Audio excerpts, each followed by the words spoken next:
My name is Chad Matthews, and I'm a missional storyteller.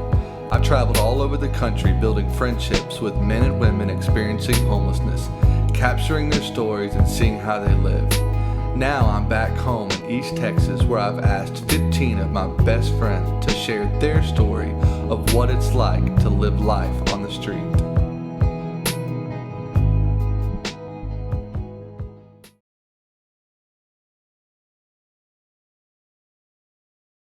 I'd say my struggle started when I was about 8 years old. We got taken away from my mom, put in foster care, me and my brother. All I wanted to do was be home with my family. And so I dealt with a lot of, rejection issues there and abandonment issues. And I felt like I was just on my own, because I wasn't with my family, my biological family, all that I knew at the time. And so I was placed in different homes, adopted, and I started experimenting with drugs when I was 13, a little marijuana, tried to drink a beer here or two, just trying to fit in. Then by the time I was 15, 16 years old, I had run away. They had placed me in an emergency youth shelter until they could find a place for me to be. I was 17. I met my daughter's father. That's when I was introduced to crack cocaine. I had no idea. I'd heard of cocaine, but I didn't know about crack. I didn't know about. But they were all doing it. I got curious about it. Plus, I had, a crush on him, and so here I'm, anything to be next to him. Eventually, I went to jail. I had caught my first theft charge, just shoplifting charge, rather. Then when I got arrested on that, on a probation violation on that, I ended up getting a felony charge for forgery. That was probably like the worst 2 years of my life. It should have been. It should have been enough for me to stay straight when I got out. But it's like when you walk out them doors, sometimes it don't matter how long you've been locked up. You go to step into another world that you forget all that. So I ended back on the streets. And that's where, the prostituting, the way, I didn't know anything. I knew some things from what I watched on TV or heard, but it was like a whole nother life that I didn't know about, just walking down the street, getting picked up, paid. And I would act on impulse, and do things that are just for the moment, that if I wanted to get high, I had a way to, whatever, if I can get to it, regardless of stealing or doing what I had to do as far as on my body or whatever. I got caught up in a prostitution sting they had going on. And so therefore that one made the paper. I was more embarrassed, not so much for myself, for my family. And that was what's wrong. I mean, I should have been embarrassed for them, but until I was embarrassed for myself, and to see, that what I was doing was it's wrong.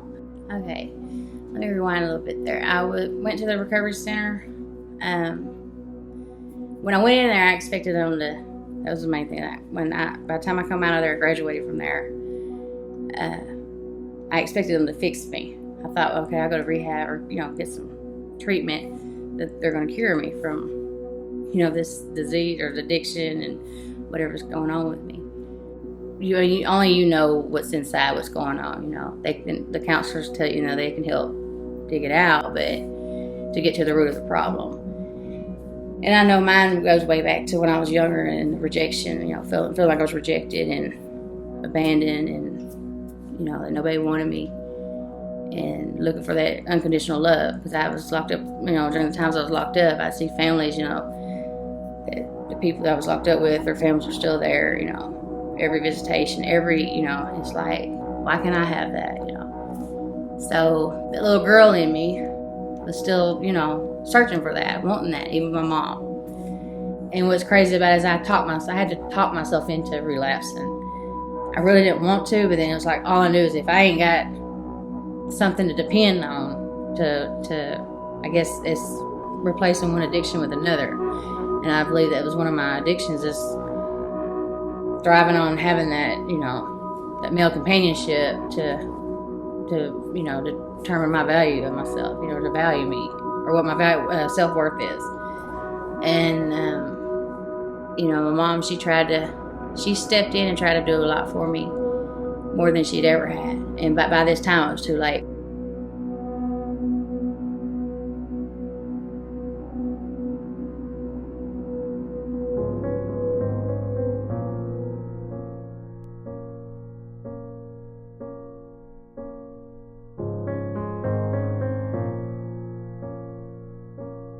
So I ended up down there in the tent. This is when, they have tents everywhere by this time.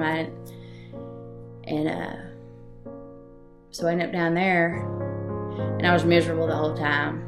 You don't feel clean. I don't care if I'd go take a shower at Salvation Army. By the time I got back down there to the tent, I just feel dirty all over again. And then, of course, you're